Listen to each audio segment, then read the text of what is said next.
Second hour is here. OutKick 360 live from 6th and Peabody with EHOB Beer and Old Smoky Moonshine. The crew is all here today. Glad you're with us, listening to this great radio station or across the OutKick network, streaming live at OutKick.com and all of the socials. Just search us out, OutKick 360. We'll hope you'll subscribe. Share the link as well as we continue to push the show across the Southeast and beyond. Headlines, and then we get to Michael McKenry in studio with us talking Major League Baseball headlines. So Keenan Allen's out for Thursday Night Football for those fantasy football players out there, or those into wagering a bit in the middle of the week. One of the top wide receiving option for the Chargers is not going to be available on the road tomorrow in Kansas City. They may, though, get J.C. Jackson in the lineup. He's listed as questionable, but this is where a coach may lean towards not playing him because you have another long weekend, and then you get into week 3 with 10 days rest. That's the dilemma a lot of these guys face, especially with some of the soft tissue injuries. So we'll see about one of their top corners who just got here from New England. Russell Wilson was asked today about Nathaniel Hackett doing the about face and whether or not he agreed with it. Here's the tweet. It says, this is from Andrew Siciliano of NFL Network. Wilson was just asked if he agrees with Nathaniel Hackett now, saying that he should have gone for it on 4th and 5. Quote, listen, I think, yeah, end quote. Terrific. Next question. Way to cap it. Listen, I think, yeah, next. There's his answer. Well, so Wilson, I mean, and he knew it post-game where he was just like, yeah, I mean, I would have liked to have been out there, but we trust our kicker, and and look, I would have liked to have seen Russell Wilson throwing more of a fit in that situation, quite frankly. I know most would say you don't want your quarterback to be showing up the head coach and all this, but I would like to see a little bit of emotion in that setting, looking over saying, come on, let's go. Like wanting to run the play and not just casually jogging off to the side and sitting down and looking at plays and putting his ball cap back on. And it was an odd look from Russell Wilson throughout that. I felt like I wanted to see him get upset. It was also an odd statement by Hackett, who said, yeah, in hindsight, we should have gone for it. But then if you read more, listened to more, he said, because we missed it. And, he still kind of talked in a way that suggested, but our plan was to get him into his number and go for it. And he didn't say that shouldn't have been our plan. He said, given how things went, we should have gone for it. The inclination from fans and everyone is always just to blame the kicker. Blame that stupid kicker who's not a football player, whose one job is to make kicks. And that's always what people want to do. If that kicker said 64 yards, then damn it, he better hit from 64 yards or cut his ass at that point, right? It's on the team. First off, there are so many things that happen to get to that point with Seattle, who's not good. Yeah, don't fumble. That you're battling. Absolutely. But in that setting, you've got timeouts in your pocket. You don't go for it on 4th and 5. Like, don't even say, yes, we should have gone for it, and leave the slightest bit of room for someone to come back and say, oh, if because he missed it, then it was a bad, because he missed. No. Bad decision by you. Bad clock management. Total failure. Bad drive. Not because your kicker dared to miss a 64-yard field goal on the road. It is all on you. Now, the Titans situation, Randy Bullock should hit a 47-yard field goal. He is much to blame for the Titans' loss. I understand fans being mad at him, but you also need to be mad at poor clock management, shocking yourself with a good pass play to Kyle Phillips, and then having to burn a timeout to avoid delay of game because you're not ready to run another play after that. That's on the coach. That's on the quarterback. That's on your offense. That's on your coordinator. It's not just the kicker's fault. We want to immediately assign all the blame one way or the other. Now, the Broncos situation, I'm going 99% on the coach. I go 1% on Brandon McManus acting so confident about a 64-yarder where he wasn't close on it and saying that he was in range for that. But it's 99% on the coach.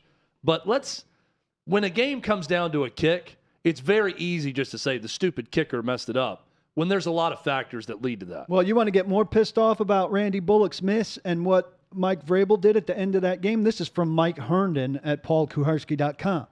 47 yarders in the last 10 years, 81.7%. 42 yarders, if they had bothered to get 5 yards there, 91.1% rate. So it could have gained 10% chance of making that kick with 5 yards. With 10 yards, 95.7%. So you're talking about 15% gain there for 10 yards, 10% gain with 5 yards. That is not insignificant. And Mike Vrabel is usually pretty good about knowing stuff like that. That's giving away 10% odds there very casually, very nonchalantly. Well, there's a lot of people coming after me on Twitter saying, oh, the 3 yards didn't matter because he hooked that thing terribly. It wouldn't have been good from 3 yards He closer. doesn't hit. You can't presume he hits the same kick. Maybe my tweet was a little bit poorly worded, but it's not just the 3-yard loss on going back to get it on the right hash. It's the opportunity cost of not running a play with Derrick Henry before that, where maybe he gets 4 yards, maybe he gets 10 yards, and then you call a timeout, and it's a chip shot. At that point, it completely changes the attempt. It changes, maybe 10 yards difference. That thing sneaks in the left upright. Who knows? But point being, it's the whole sequence where you don't get a playoff and you had to burn the timeout to save yourself from a delay of game. Well, what happened in Seattle, for Denver, felt like, to me, it's the equivalent of Tony La Russa intentionally walking a player with 2 strikes on him and putting him on first. Yeah. It just makes no sense to me. Good coaches, and I know Vrabel does this weekly, and I'm sure others do too. Vrabel does it on Fridays. I think he takes scenarios from around the league and shows his guys, right? So he would take the Denver scenario and show his guys, but he doesn't need to because he's got his own scenario. So I wonder if between these two scenarios, good coaches around the league are showing them, and we'll see less dumb kicking selection by coaches around the league, having seen 2 of their colleagues make dumb kicking selections.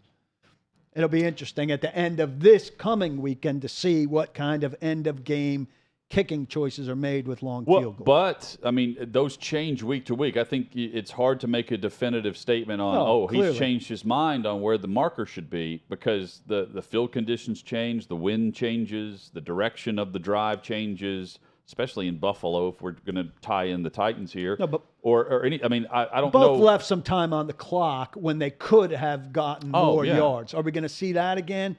I think in the high 40s or longer, we're going to see, we should see people push to get those yards. Well, we should have seen it this last weekend. It also, to me, it depends on who you're playing. I mean, if I'm playing Josh Allen in Buffalo, I'm going to drain it down to where that's going to be the final play. Right. But if it's Justin Fields or Geno Smith or, I'm not. You're less worried. I'm not worried about that guy with 30 seconds on the clock pulling off a miraculous throw down the field against my defense. So I think it also matters if you're. But I mean, we're discussing some big moments that separate the haves and the have-nots of the league, and so Buffalo and Kansas City and all. I mean, all those guys have head coaches who are just in tune with the rhythm and flow of every offense, and there was a lot of just miscommunication. We're not speaking directly in Nashville, across the league with kickers and the line to gain. It's almost like the offenses, as soon as they got to the 47, let up. Looked to the sideline. We got it. Okay. Here we are. We made it here. And kicking has gotten very good. So this was maybe a setback for the movement. It's just weird because the last thing I want to do is put a game on the foot of a kicker. And I feel like the guys playing the game, the last thing they want to do is put it on the foot of a kicker, especially, like you said, Hutton, because we got it to the 47. Let's kick this really long field goal. And that's what it's just weird. That's a weird. Hackett Again, was saying it's what bothers me about Russell Wilson just politely jogging off to the sideline with no issues on that. Yeah. And I'm thinking, and also, dude, you're the franchise, not Nathaniel Hackett. Are we conflating Randy Bullock with Justin Tucker? Oh. Feels like we are a little bit. I'm believing more and more. Mike Vrabel. If you have a Justin Tucker or a Cade thinking York that's or one of these automatic. guys, NFL kicker needs to hit a 47-yard Yeah, field goal. look- Justin Tucker is good from 60+. yeah, 47 is different. I saw plenty of college kickers make good from 47 with no issues on Saturday. So I understand he needs to hit it. I agree with you, but he he's a lot doesn't more to always blame. hit it. No, I agree, and that is a personnel problem when you can't find that guy. But for years and years, I mean, NFL kicker was a lifetime appointment. You're a Supreme Court justice. Yeah. You get that job, you could be in it for 20, 25 years, you felt like. How long was Jason Hansen, the kicker for the Detroit Lions on Thanksgiving Day games, year after year after year, who was very good and very efficient? Now I look at Justin Tucker and I think these guys are underpaid. When you're that good, the Cade York could be that way in Cleveland. McPherson could be that way. McPherson, bad day with the bad snap on a chip shot that would have won the game. But when you get one of those guys that they're ice water in those situations, and when they trot out there, you feel really good about it, you want to hold on to them. That York play, by the way, I put it down yesterday. We never got to it. So remind me the scenario. They who were they playing against? Carolina. So they took the snap. Brissett took the snap, right? That would have been, and he.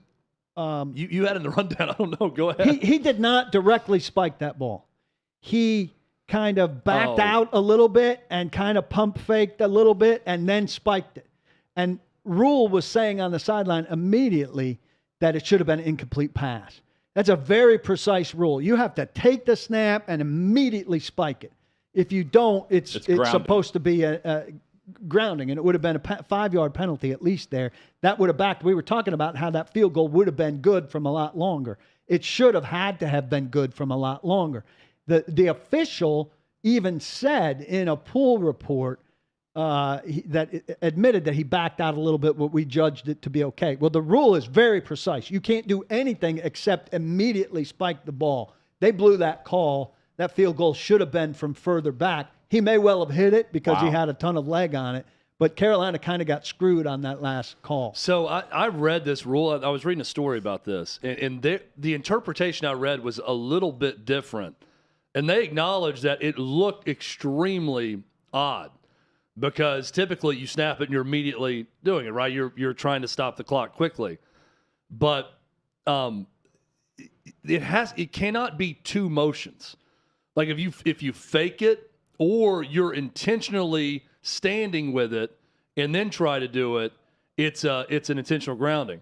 By letter of the law, and I'm trying to find the story that had this, even though it looked extremely awkward, you could say it was not a penalty because he took one giant drop back. You can't take multiple steps back. See, the way I read it is you're not allowed to back out. You take one giant, it's got to be in one motion, but it was one slow motion. Like a back out? Giant step back. And then it was a longer throw down where he had the time. So it was almost a slow motion look, but by letter of the law, you could say it wasn't a penalty because of that. I think he got lucky, and I wouldn't mess with it, especially at a point like that. If you're just stopping the clock for like a random thing, but if you're stopping the clock for a long field goal. The impact that could have. So here's the NFL rule. Immediately upon receiving the snap, he begins a continuous throwing motion and throws the ball directly into the ground. Now, you could say directly, when you take a big step back, is that really directly? But it was, when you look at it, continuous motion. He didn't fake it. He didn't run to the right and try to do it. It was one step back, really slow, and then he threw it. And the delayed spike rule is a passer, after delaying his passing action for strategic purposes, is prohibited from throwing the ball in the ground in front of him, even though he is under no pressure from defensive rusher. So that is where you could say it was a delayed spike because he took so long doing it.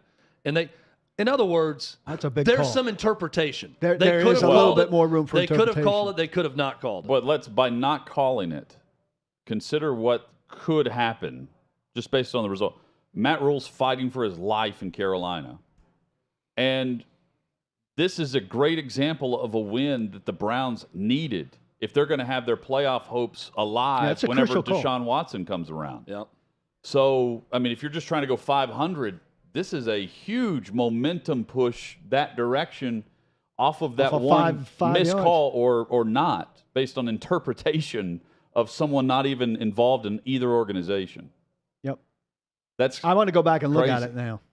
I want to go back and look at it now, but NFL Rewind or And he now still has to hit the NFL kick. Plus makes it Yeah. so difficult to precisely find a play. Wow. I was watching the end of the Titans game to see the timing, to see whose fault it was that they got that we're going to get a delay of game, that it kept going right to the end of the game, and when it goes right to the end of the game, it goes right back to the beginning of the game, then it had to scrub all the way forward. It is the biggest fail of the NFL, who does everything right on terms of the things it sells. And this thing, which I get for free, I have to concede that. I can't complain too much about a free product.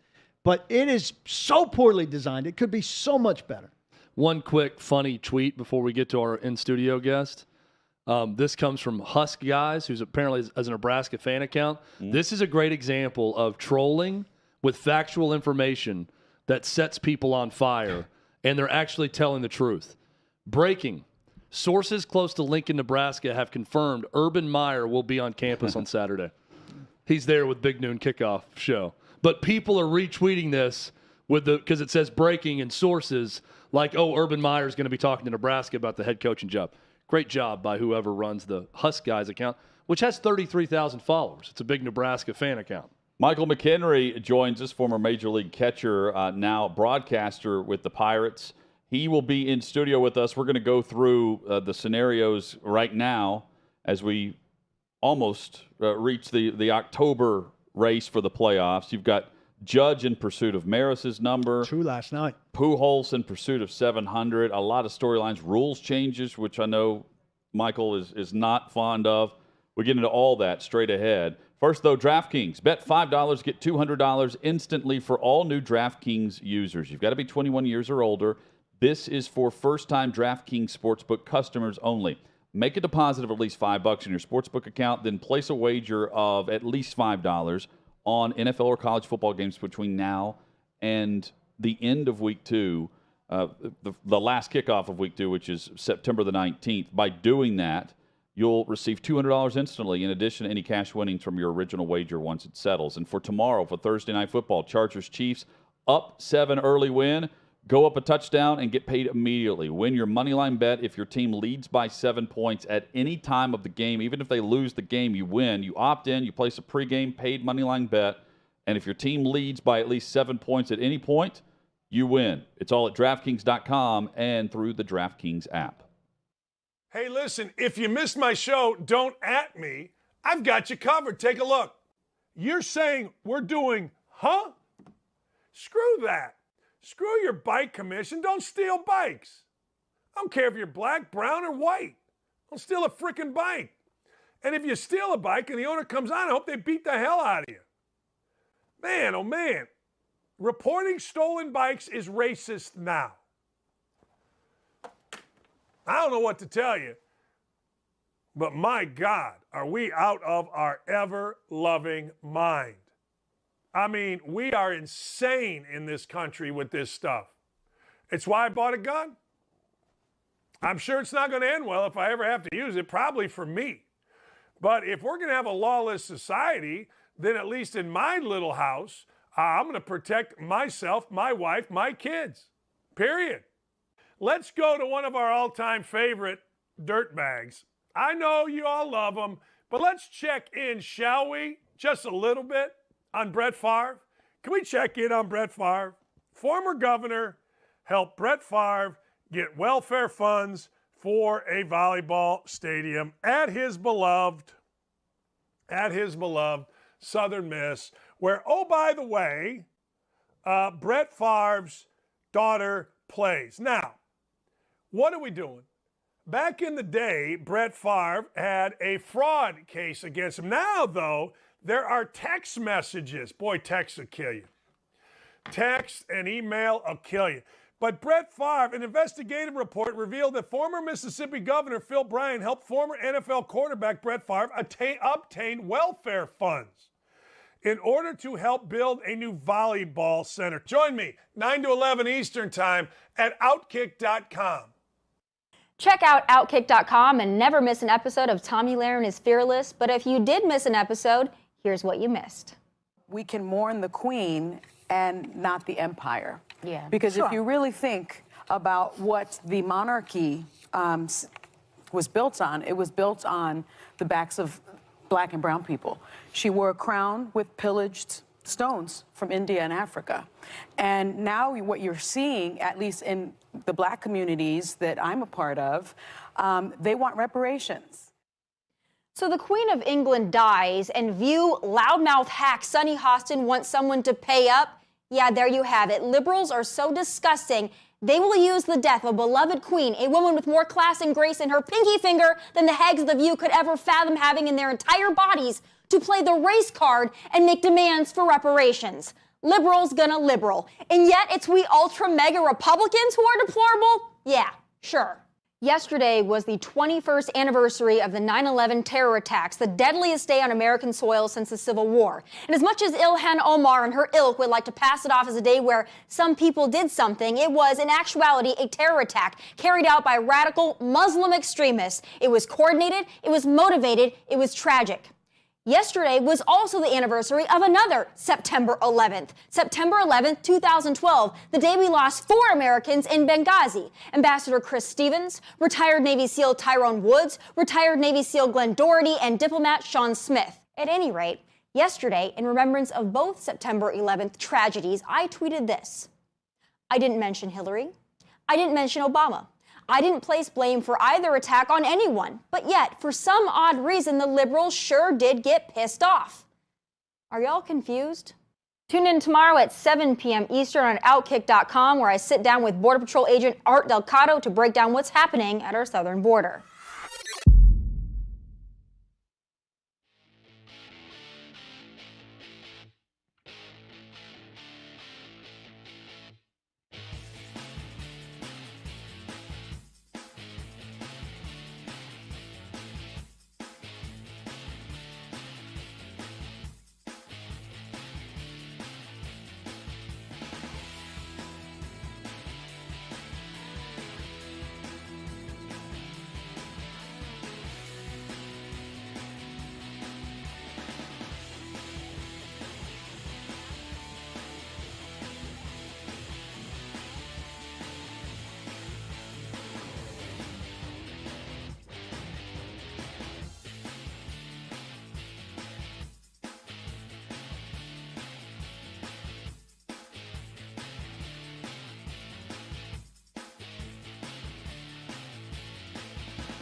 From 6th and Peabody with Yeehaw Beer and Old Smoky Moonshine, OutKick 360 rolls on across the OutKick network. Glad you're with us. Hit us up on Twitter. Let us know how you're listening to us, either through the great radio partner you're tuned into right now or through all of the social media platforms at OutKick 360. Guys, it's been a while since we've transitioned from football back to baseball, but the playoff races are in full swing. They have been. We've got some Tis the season. Home run races going on right now and much more. Michael McKenry is in studio with us, former Pittsburgh Pirate, and I must say Blue Raider, played for Coach Pete, RIP, at Middle Tennessee, and good friend. Great to have him in studio here at 6th and Peabody. How are you, brother? I'm great. Thanks for having me. And yes, RIP to Coach Pete. What a wonderful man. He did it the right way, and great storyteller. Man, great storyteller. So he once let me tag along on a road trip, Paul. Coach Pete did, my first one, wanting to get in media. And I was going because I thought I was going to be a fill-in on a broadcast in Birmingham. Total washout, rain out. Did nothing but just drive down with the team, turn around, drive back. You didn't even get Ryan's? Nothing. No Golden Corral? We ate high class. I didn't eat with you guys. That I was making a peanut butter and jelly sandwich or something. It was not a low-calorie meal, you're saying, when you went to Golden Corral? Oh, it's all about the carbo loading? Yeah, I mean, that was our budget, I guess, or at least that was Coach Pete's favorite. Or we went to Shoney's. We also love Shoney's. So Michael McKenry in the studio with us. You are doing what now in the media world? I'm a pre- and post-game analyst with the Pirates, and I'm on the broadcast. I do a lot of in-game analysis, kind of coming in, coming out. It's more segment-based. But, yeah, it's been a lot of fun. It's something I never dreamed I would have done because as a kid I had 2 learning disabilities, couldn't speak in front of people, and now I'm on a regional network, and I've been on MLB TV, all that stuff, so it's kind of a surreal thing for me. And you're just taking off now. Like, you want to make this their full-time gig, right? Yeah, I love being able to teach kids. You know, there's a lot going on in the game, being able to teach kids and show the fans and almost bridge that gap, you know, between all the analytics, the old school. I think there's so much to it. The game is so special, and so many things are going on that people don't see. I try to bring that to light. Well, good news for you. We have a lot of kids who watch this show and listen. So a lot of adult kids, we're too, going to teach them. Yeah, you can teach us. We're big kids. Just think of us as big kids right now, Michael, and answer this question for me. Mm-hmm.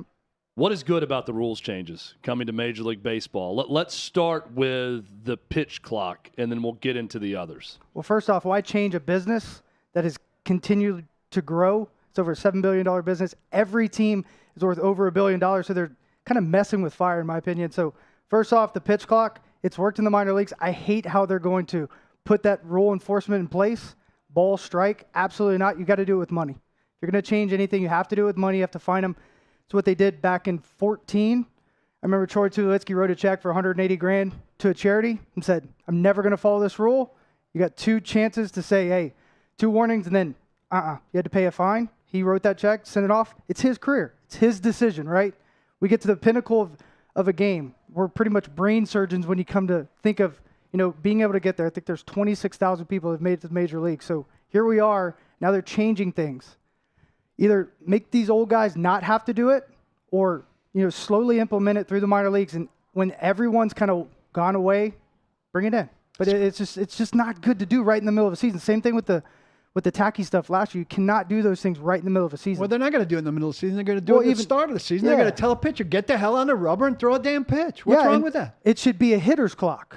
It's not the pitchers that don't want that tempo. It should be a hitter's clock. The hitters and that's are the what ones Schilling told us. I watched a game earlier this year. Now, I did the best I could off TV, and I kind of kept track of the guys who were stepping out of the box the most.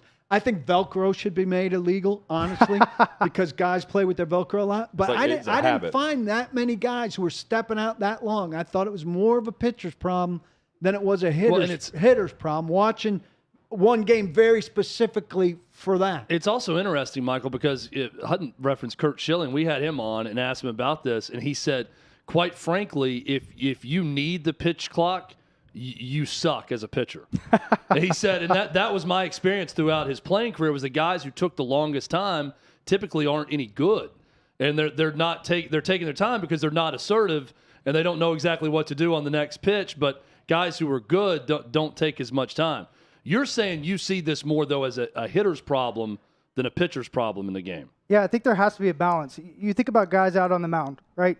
As a catcher, I'm trying to manage that. I'm trying to navigate him through a game. I caught a lot of debuts. Some guys, their heart rate just starts speeding up, and I start tossing it back slowing them down. That pace is always going to be changing. That's the nuance of the game that needs to be taught, needs to be shown, because I think novice are going to absolutely love the understanding of that. So they bring more back into the players talking, doing the things. Like they did a couple of things in the All-Star game, having the pitchers and catchers actually call the game together, having conversations. Stuff like that will change the game. That keeps you more interested. It's not the time that's the problem. It's the fact that there's not a lot going on. They need more things going on, whether it's, hey, breaking it in a half segment, something's going on here. What did you work on during the cage work? Have videos in the bullpen, the cage, the weight room. Let these people have access, and I think that's going to change everything in 20 seconds here, 25 seconds, 15 seconds. But I'll tell you right now, as a hitter, I hated guys that work fast because it was going to speed me up, and I have my mental skills coach saying, you got to slow down. You got to breathe. You got to take a deep, deep breath and then step into the box. Visualize what you want to do.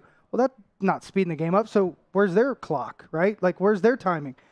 There's so much more that goes into it. But I agree with you. Like, I think the tempo there is good. But I also think when they hit a ball in the gap, start playing music like the NBA. Like, have some fun in this game. The old school is great. The new school is great. Let's try to combine those things. So I hate the shift. So I was thrilled to see that the rule where you have to have 2 infielders on either side of second base. and eliminate. There's still going to be some shifting, but eliminate, the hit up the middle for years and years growing up is now an out at first because the third baseman, is over by second base when the ball is hit. What do you think of this rule change, Michael? Well, I think it's a little bit of a mirage. They're still going to have a shift. They just can't go across second base. So at the end of the day, you're still going to see the third baseman almost playing shortstop almost behind second base, the second baseman almost behind the first baseman. So you're going to see all those shifts still. And these guys can move as the pitch is being thrown. So they can actually move maybe in the direction that they see. But I think, once again, adapt. Let guys try to adapt. Make Joey Gallo bunt for a double. I mean, that's kind of cool. Make that He just won't shift. do it, though. Nobody's done it. Well, you know what? So we're going to force them to have to change the way they pay him.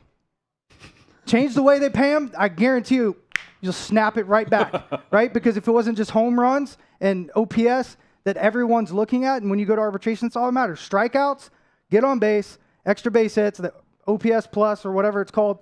That's what they're chasing constantly. So if he hits 200, but his OPS is 820, he's one of the best power guys in the league, period. He's way above average. I believe this year it's the lowest on trend. I think it's 715 or 720. It's a joke. So these guys are chasing what they're getting paid for. So I'm a bigger Aaron Judge fan now. He hit 56 and 57 last night. But after the game, he said, I grew up watching Albert Pujols hit 330.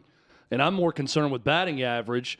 Maybe I'm a little old school that way. I love all the home runs, but I want to see my batting average get up there more. That's a refreshingly old school approach to what you're talking about, Michael, of changing the way guys think about the game. And it gets them in the Triple Crown hunt. Yes. If they could get, 15 points up in batting average. Yeah, and you see Paul Goldschmidt doing it in the National League. These guys are chasing, history. And I love that they're trying to do things a little bit different. It's not just about the home run, but there's something to be said about Kyle Schwarber. He's leading the league in home runs. He's producing. You want that guy in the middle of your lineup. But there's something even more to be said when you look at Nolan Arenado and then Paul Goldschmidt right at 300 having the best years of their career because they did some things different, new school-wise, and then they came out and they're doing stuff that looks a little bit old school. Both guys are, trending in the right direction in their 30s. It's awesome to see, and it's good for baseball. Michael McKenry in studio with us talking Major League Baseball big topics on OutKick 360. So let's say the Yankees go to the playoffs, they lose to the Astros, is what's going to happen.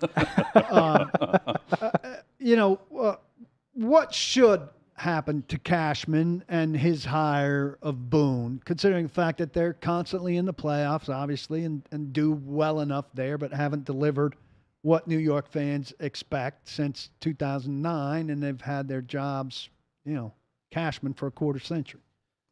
Yeah, honestly, I think it's always a scapegoat. Somebody's going to get the plug. Does he deserve it? Yeah, he's the guy that is necessarily the leader on the podium, but it's really the players that have to perform at the end of the day. He's only trying to show these guys the road. It may be the analytical department's the problem. The guys that are creating the run production plans, the player plans, the pitching plans, and everything else that he's trying to implement and do. But I don't know, when you look at every organization, you have to look at, okay, is he actually controlling what's going on in the game, the in-game decisions? Because they map these things out from first inning, ninth inning, and all these scenarios through computer programs, through analytics and data. So at the end of the day, is he managing that? Is he managing the guys? The ones that can balance both are special. So if he's one of those guys, yeah, he should keep his job. If not, he's just going to get recycled and signed somewhere else, usually, because that's what happens in the major leagues. Are you more interested in the Pujols or Judge chase right now? I think they're both really interesting. I don't know what type of oil Pujols put on his body, but the machine is back. And he's just been absolutely killing it. It's pretty miraculous. Yeah, it really is. He's 42. He's having the best year of his career with less opportunities. He's killing lefties, but he also came in and hit one of our best relievers the other day in Pittsburgh. Like it was nothing out to center field. I was like, man, this guy is dominating the fastball at above the zone and high velocity, which isn't normal for a 42-year-old. So either he's completely changed his plan or he got some good oil. He just looks different. Maybe he's got some freedom because he had some family issues over the last couple of years. I have no idea, but it's been interesting. So that one's way more interesting to me because 700, you're not going to see that very often, but Judge, thinking about 61, 62 homers for the season. That's Yankees history. Maris, Ruth, they've already cut away Bonds and McGuire and Sosa. I think they're 6 of the top 10. So it's really the first time anybody actually has a chance to do this besides Stanton, but he was in Miami. Who cares? In your circles, has anyone talked about Judge leaving the Yankees? No. I couldn't believe he turned down the deal. Good news for you, Paul. Yep. Yeah, I've not heard anything. They keep that pretty wrapped tight, especially during the season. A lot of guys don't want to everyone hear would be shocked. Yeah, I think so. I mean, they love him there. I mean, he has his own jury out there, in the outfield. Yeah, I mean, it's kind of cool. It's all great. It's just everywhere. Like even the Mets are having the custom Mets jerseys with Judge on the back with the 99. I mean, it's intriguing. And Paul hasn't. I mean, he hates the idea of it, but he also hasn't just demanded that it's a non-starter and a non-topic. Well, I think there's a small percent chance that he leaves because I would be stunned, man. Hal Steinbrenner is a little bit of a wimp. What type of money is he looking at now, based on what he turned down? When you talk about money, I always think about Shohei, but I mean, $400 million, $350. I mean, it really depends. These guys can get so much money on that 1 to 2 year deal. I mean, he could get $50 million on a 1 year deal, so he could sign a 2 year, 3 year deal for almost $200 million, have an option to leave. So that's why I think the Yankees will keep him. I mean, if they think they're right on the cusp, that maybe they don't make it all the way this year and they're right on the cusp, why leave? He's got that baby porch in right field. He's not a normal human being. He's like 12 feet tall. He looks like Andre the Giant with muscles. It's unreal what he can do with the baseball bat. So why leave? I always think about that when guys leave. And I guess Ramirez in the Guardians with, I can't even say Guardians, the Indians in Cleveland, this guy took less money to stay there because of comfort. There's something to be said about that because sometimes if you leave, like Josh Hader, he left Milwaukee, he went to San Diego, he has not pitched well. That's not his personality. Judge, maybe that's where he is. They let him have a chance. He kind of scruffled, did some stuff in the minor leagues, couldn't figure it out, Why leave? You're going to get all the money you could ever imagine in your life. Also, his marketing is never going to touch what it is in New York. But the Braves could use an extra outfielder, so let's be fair. That's a possibility. What an amazing gamble, though, Chad. Yeah. To turn down what he turned down. It's enough about the Yankees, though, guys. The Braves. That's what we want to get to. 88 wins as of last night, Michael. They matched last year's total. They're on pace for 100. They won the World Series last year with 88 regular season wins. First time possibly with 100 wins since 2003 if the Braves get there this year. What are the chances of this team repeating? I think it's very, very good. If they can get past the Mets, I think it's very, very good. It really depends They're on a half game back as of right now from the Mets in the division. And that's what I love about the playoffs. I love that they added that extra wild card. It lets good teams get in, and you have one of the better divisions in that National League East. So you have two teams. Let them fight it out. Let them duke it out when they get to the playoffs. I think it's good for baseball. So at the end of the day, whichever team's hot, they both have pitching. I think the Braves offense kind of levels a little bit higher than the Mets, but got to let it play out. Because you have Albies last night, 5 hits, game-winning homer. He's going to be back very soon. And my boy Strider from Knoxville, I mean, that guy's just been unreal, and he's got the best mustache in the league. Dodgers are unreal. Yes. All right. They're not fair. 50 games over, something like that. If the Yankees were 50 games over or won like the Dodgers have been winning, everybody would say they're buying it, they're buying it, they're buying it. Look at their payroll. Why doesn't anybody say that about the Dodgers, who have the biggest payroll in the league by $3 million over the Mets and by substantially more over the Yankees and everybody else, but they don't get the same complaints. And they are buying it. I completely agree. I have no idea. I've often wondered that question, like, why New York gets it? Maybe because their fans hold them to a higher standard, but LA doesn't get it at all. Maybe because they keep going back to the playoffs. I mean, it seems like they're just always on the brink of winning a World Series over the last 5 years. I have no idea, but it really has been strange. Just think about it. One of their better players is banned for 2 years. If they had him, they'd be almost unstoppable. There's no telling how many games they would have actually won. It's just remarkable to see what they're doing. It's kind of going under the radar, and nobody does give them a hard time. I'm going to start loading up my Twitter, giving them a hard time. I think I like it. But not just that, about buying the team. To me, the big disappointment is the one World Series with this span of talent. And it was in the short year That they've had. I mean, I think of it almost like Aaron Rodgers with only the one Super Bowl with the Packers. He needs to get a second one. I look at the Dodgers and think it's very disappointing if they only have the 2020 shortened season as their World Series title with all of these wins with these guys. And they don't get crushed for it either. That's so true. Yeah, I think they should be winning more, but that's the cool part about baseball. Any given day, like the Pirates, we won our season series. Pirates are one of the worst teams in baseball. We beat the Dodgers 4 out of 6. So at the end of the day, any given day in the major leagues, any team could win. You're not going to see just blowout after blowout just because their payroll is 250 or 280 million and the Pirates is like 12. I know the Pirates are a tough sell. Has O'Neill Cruz captivated that city at all? I just hope he stays on a course to superhuman, because that guy is just something special. I mean, already setting some records in StatCast. The guy runs like a gazelle. He can throw. 96 across the diamond, set a StatCast record. Sprint speed, StatCast record. Exit velocity, StatCast record.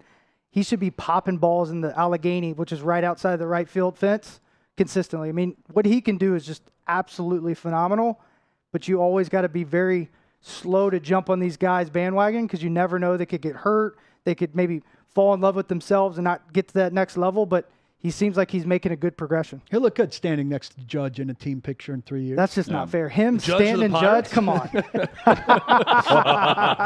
would that be that would be some headlines right there. Yeah, that would really shake changing course. Hey, is the new playoff format, how much is that impacting the finish of a regular season right now? I think it's going to be a lot of fun. It's really cool how almost every single year it seems like it comes down to 1 or 2 games. No matter what, you add some more teams in the mix, and you're going to see teams like the Reds and the Pirates and the Cubs that maybe didn't have a great season this season. They're going to jump into this playoff race within the next year or two, and it's going to be a little bit different. But I do wish, for going back to the Dodgers, I wish they'd bring that gap closer. But they have to do a floor if you're ever going to do a cap. And at the end of the day, guys are never going to say, oh, let's not spend more money. And the Pirates are never going to say, we don't like that compensation. Please don't give us that $35 million before the season starts. So they have a really good thing. Maybe it's never a salary cap, but they need to bring that closer, because you think about the Dodgers payroll. Do you ever think about their analytical department being the best, their farm system being the best, them being able to pay their coaches the most money? That's the biggest separator when you think about it. Yeah, you can go buy those players, but they're developing as good as anybody too. The non-traditional, maybe that's a bad way to phrase it, the streaming platforms that they've introduced this year for broadcast. Major League Baseball view that as a success based on numbers, viewership, feedback, all of it? I haven't got to see the numbers, but yeah, it had to be a success. They brought in guys like Pinch Ninja and did some different things that was kind of non-traditional. I think they're trying to bring in different fans. They're bringing in betting. They're bringing in StatCast. They're trying to do some things that maybe bring in that younger group or that younger audience. And then they just gave away the MLB app for a year with college students. So they're trying really hard to get in that demographic. They're not having a hard time with my dad's age, 40 and above. Those guys go out, they drink their beers, they eat their hot dogs, and they watch baseball. So it's more of a minor league approach to those guys, like the younger crowd. I think so. I think they're trying to go after that younger market, and they got to get into branding the players like NFL and NBA to really captivate those young guys, because if they're not on TikTok and all that stuff, they're not going to captivate that audience, because they have a 15-second time lapse. Like, they're done, right? Rodeo ride, and they're out. I told him earlier, I said, I believe the Phillies have been on this quite a bit. It was you that told me that, I believe. All of Teresa's family. Oh, yeah. On Apple TV? On Apple TV, yeah. Just my father-in-law is just miserable. He's not getting a new service that he doesn't know how to use to see a handful of games, but on those nights that they're playing and he can't see them, really he clean. Is miserable. I watched a lot of Braves Mariners Friday night. They were the late night game on Apple TV. The broadcast looks terrific. It is crystal clear. They have, to your point, Michael, they have the percentages, percentage chance of RBI, percentage chance to get on base. Every single pitch, it changes at the bottom of the screen. My 12-year-old with the loves percentage of what those could happen on the stats. next pitch. He loves really those cool. stats, and he thinks it's a miracle that they change so quickly. What about you guys? What do you guys think about where baseball is going? All the rule changing, all the things they're trying to do. It's kind of hard to depict which direction they're trying to go besides trying to get that younger demographic. I've pounded the table on it. It needs to embrace its differences. I don't like all of the extra playoff teams. I don't like everything it's doing that makes it more like games that aren't daily. It's a daily sport. That's the beauty of it. You can check the score every night. But the things that it does to make it fit, the divisional alignment. I want more Yankees, Red Sox. I don't want more Yankees, Mariners that doesn't have tradition and meaning behind it. I think some of the changes they're making are not good. They should sell the fact that they're different. See, I think they need more stars. I think they need to do a better job of marketing their biggest guys. Aaron Judge should be on as many commercials as Baker Mayfield was. Everywhere. I see Baker Mayfield's personality shine in commercials. I can see Aaron Rodgers. I can see Patrick Mahomes. Other sports do a better. NBA does a good job of selling their stars. They do a better job of marketing those guys. The top guys need to be a draw. That when you go and watch, I don't care what team they play for, It's an experience. You know, when we were little, if you saw King Griffey Jr. live, that was a big deal. Well, there's not enough guys like that in Major League Baseball because today. we tuned in for Griffey, we knew Joey Cora. Right. Right. Absolutely. And we could mimic his batting stance. Yeah. You know, so it's a star power. We're I talking think about they Ohtani. have Ohtani help should be massive. Well, he's right next to Trout. He's literally Yeah. right next to maybe the best generational player in MLB. That is a franchise problem. Yeah, The fact that they went to the Angels West is Coast awful problem. for Major League Baseball. Well, it's the second team in LA, and no one cares. The ownership doesn't even care about the Angels. They're trying to sell the team. I mean, it's just a better help terrible them. fit. But if any other sport had something comparable, and there's nothing comparable to pitching and hitting, but I mean, it would be the biggest story. If Ohtani It was would be a up there Cub, with the for Queen. instance, it would be a bigger deal. My favorite thing they've done, Michael, is the extra innings, putting a runner on second. Instant. I mean, Instant juice. yeah, I'm turning It over really that is game if good. I know it's going to extras Yeah, because it's worked. total energy. I love it. I know it felt gimmicky, but it added an entertainment value to, you know, a 30-minute viewing audience that may be tuning over just to see the finish. Got to score 2 runs because Yeah. you know the other team's going to get one. Yep. How long are you in town?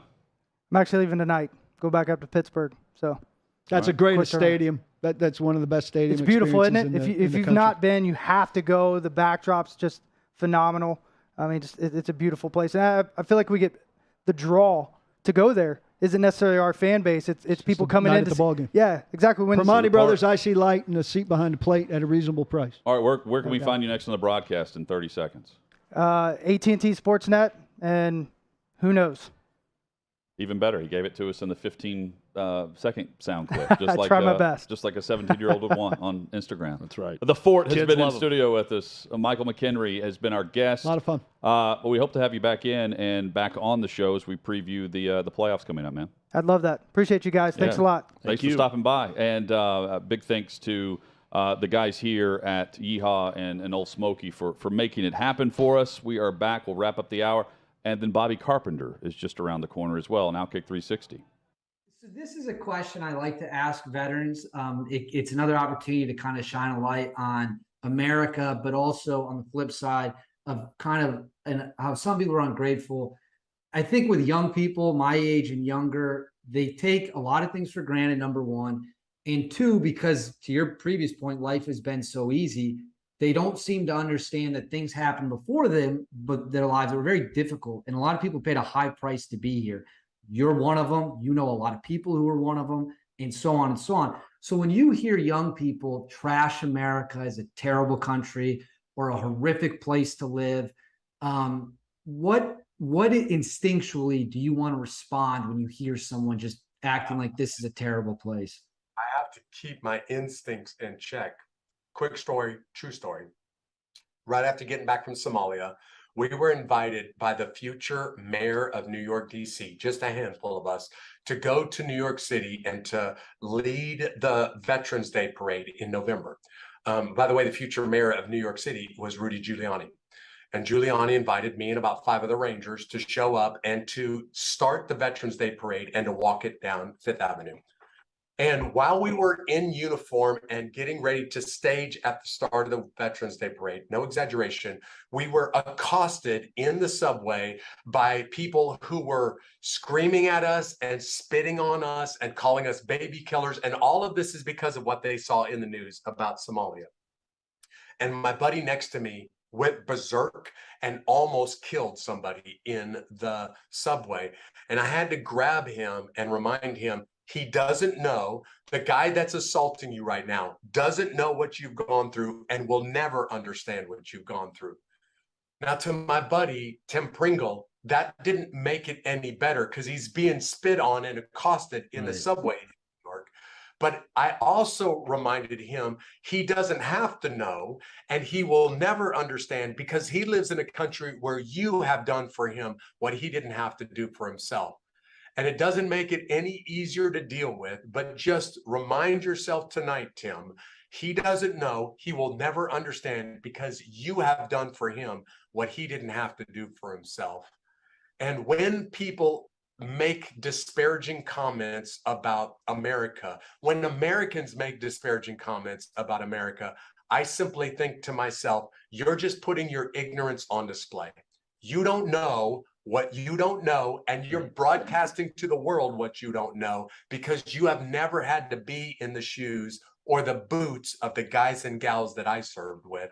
And if you did, you would never make these comments. Because let's just be honest, America is not perfect, not even close. But I've been all over the world, and there is not another nation on earth, not even close to the freedoms that you have in America. So complain all you want, but you can't go anywhere else and find better, not even close. That is a great answer. It's an answer that I like to hear. The reason I asked that is I went to college kind of when the Iraq War was not in a great place, I think is what would be a way to say. It wasn't as bad as 06, 07.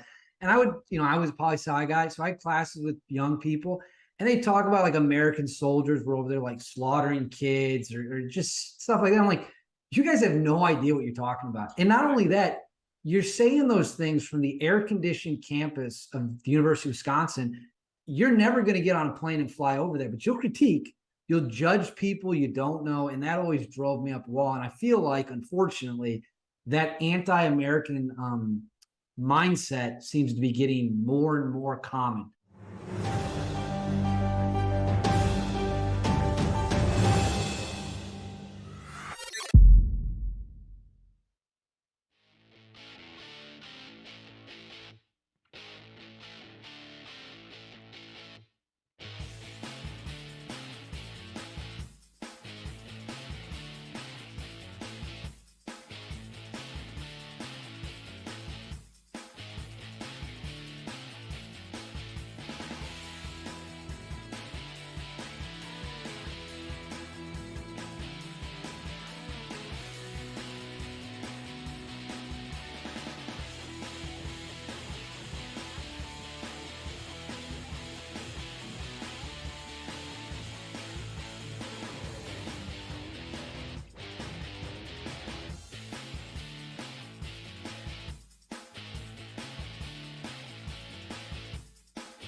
OutKick 360 rolls on. Our thanks to Michael McKenry for joining us in studio.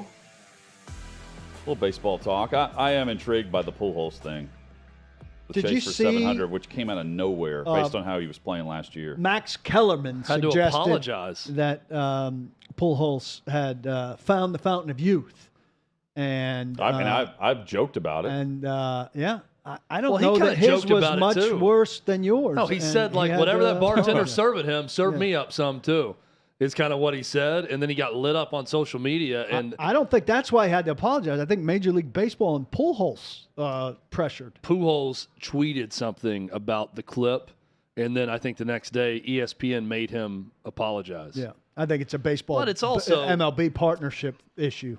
It's also ridiculous that, I mean, you can go down the list of things that Stephen A. Smith has said. He's never had to issue an apology on anything, but Max Kellerman says it, and it's also a joke. I mean, well, but it's also totally plausible. Of course. It's the league.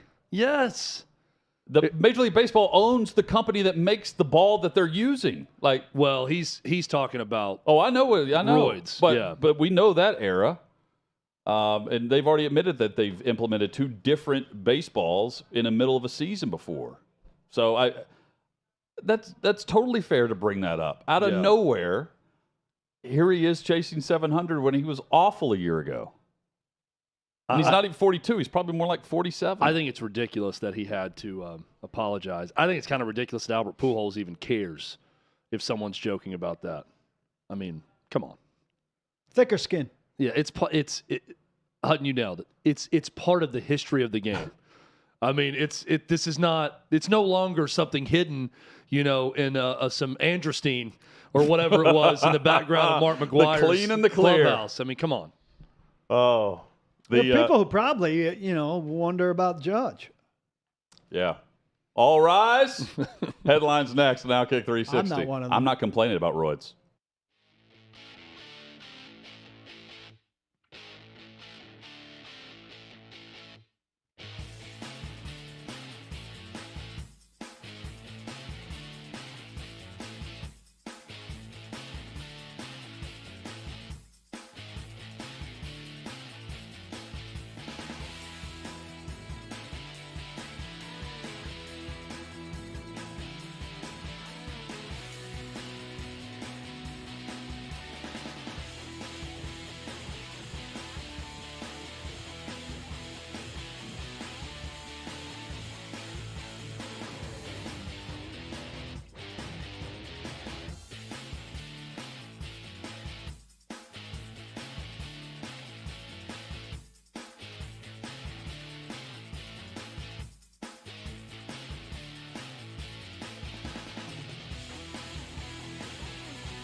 Bobby Carpenter will join us in 20 minutes. OutKick 360, just like that. The final hour is here on this Wednesday edition.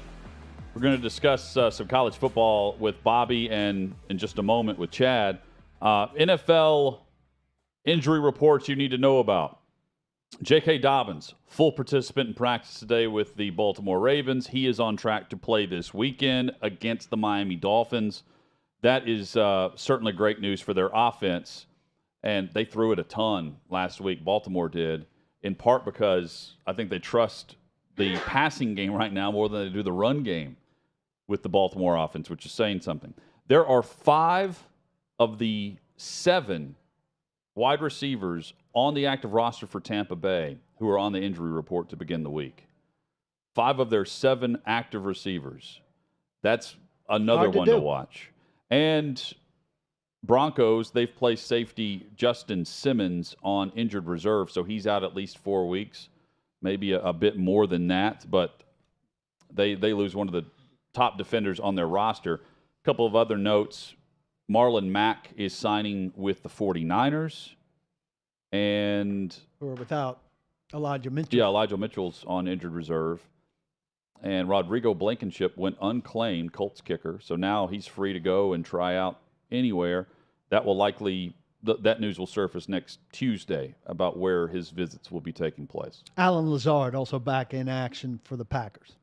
And we should mention Keenan Allen for tomorrow night on Thursday Night Football ruled out for those just joining us. We mentioned these random injuries because today's, for the most part today, unless you're playing Thursday, is the first injury report. It affects your fantasy football teams. It affects how you're watching the league and who you think may or may not win or win by a certain amount.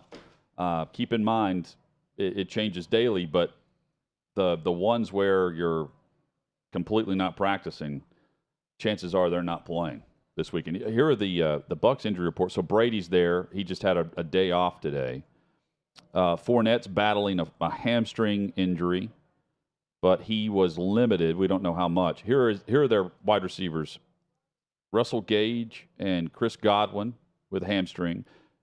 Funny how that works out, Paul. Godwin's coming off an ACL, and typically a guy coming back from ACL at a skill position pops a hammy early on.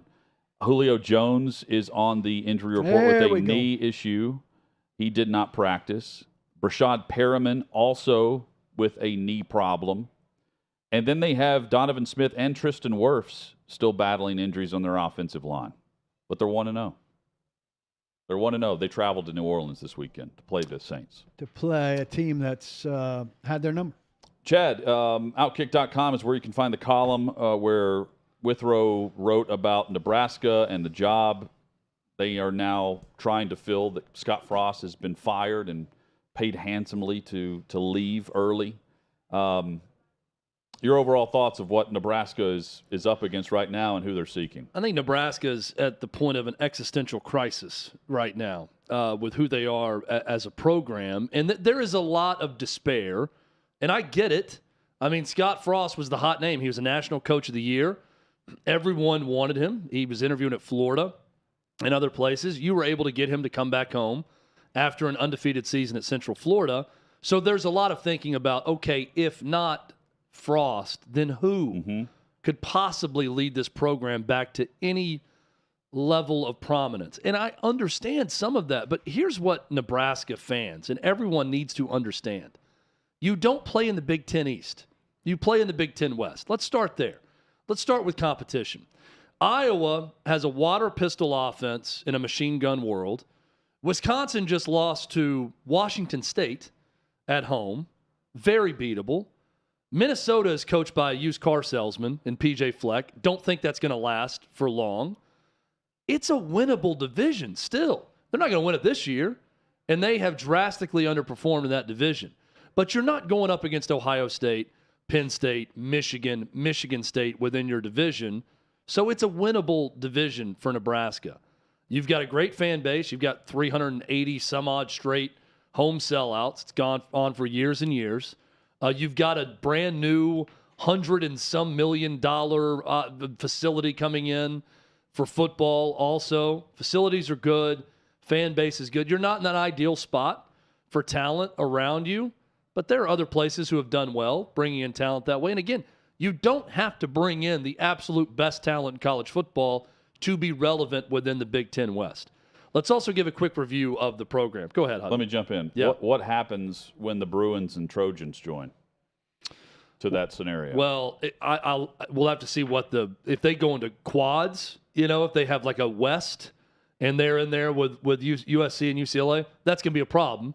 With USC, suddenly it's definitely USC should be the one. But Nebraska should be a better program than UCLA. I mean, you're still looking at second, probably annually for Nebraska. Now, here's something that, and I obviously know a lot of Nebraska fans. Nebraska fans get too caught up, and I think every fan base falls into this trap at times. We want someone that sounds like the greatest coach we've ever had. They're all searching for Tom Osborne. Tom Osborne is not coming around anytime soon for this program. They want a soft-spoken, humble, Midwestern person that's not brash, that's going to come in and teach fundamentals and win. Here's what you're not acknowledging about Tom Osborne. Those teams were ruthless. Ruthless. He may speak in a quiet tone, but those teams were anything but. Get back to that. Get back to being more efficient, having discipline within your program, recruiting players in state. I keep hearing from people there's no talent in the state of Nebraska. Go around Omaha and Lincoln, and I'll show you a ton of offensive and defensive linemen. You can build the lines around in-state guys. Now, to get speed, to get talent on the outside, you're going to have to go out of state. That's what Tom Osborne did. You can do that in Texas. You can do that occasionally in Florida and California. There are ways to do that at Nebraska and get the job done. Since Tom Osborne, they fired Frank Solich, who's a really good coach and went on to be a very good coach at Ohio, one of their own. Fired him because he did not live up to the image and success of Tom Osborne. They fired Bo Pelini, who had something like a .731 winning percentage at Nebraska. They fired him after a 9-4 year, maybe 9-3 at that point, after a loss to Iowa. They're looking for a reason. You know why? Because he cussed a lot. I mean, seriously, that's it. He didn't wasn't fit their Tom persona. Osborne. The guy spit on the sideline. You could see him dropping F-bombs when you read his lips on the sideline. He had a very unfortunate incident where a recording talking with a Nebraska play-by-play guy was released years later when he started to lose to get him in trouble, where he basically said, bleep Nebraska fans. They're fair weather fans, some of them. And he had to apologize for that. But outside of that, I mean, why are we firing the guy? Because he cusses? But this is my point. Nebraska fans have to get out of their own heads of living in the past and living in past decades. Embrace the fact that you have one of the greatest traditions in college football. Absolutely. Don't run away from that. Embrace that you have a top 10 fan base in all of college football. Embrace that money's never going to be an issue within that program. They showed that by giving Scott Frost a $7.5 million gift because he played for Tom Osborne back in the day, even though he was an epic failure. Embrace these things that you have now in the present. So generous. And then move forward. Very generous of them. But you can move forward knowing what you have now without worrying about trying to get back to the past. Because it's not all bad there. You can make winning happen right now where they are in the conference.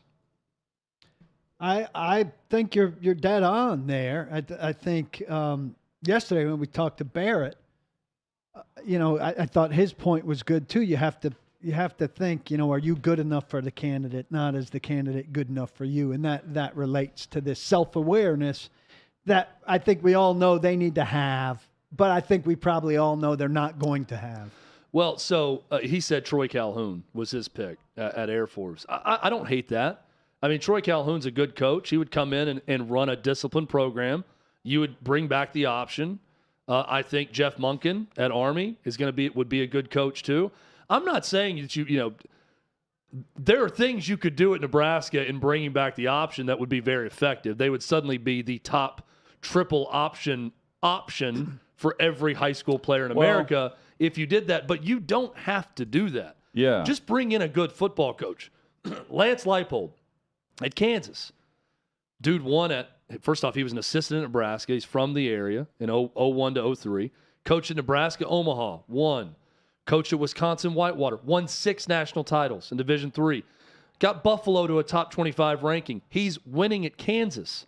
They beat Texas a year ago. They just beat West Virginia. He would be a great option, and he runs a very good program. He doesn't run the triple option. He runs a unique offense, but point being, I don't think Nebraska's ever going to be Tom Osborne's Nebraska again. But you got to get to something better than this. You got to get to something that's better than 15-31 for your favorite son head coach over 4 years and change. And it's very doable at that program. And I think a lot of people are missing the point on that. They need their Sam Pittman. It's a great point. They don't need a against the grain top name. We're going to pay a bunch of money. You've got to have your Sam Pittman that establishes the brand, but is also willing to go. If you look at Arkansas's roster, yes, they've got certain talent that buy in the trenches and they fit like the Arkansas brand, but you've also got this the transfer portal and everything else that they've leaned into, NIL and other things.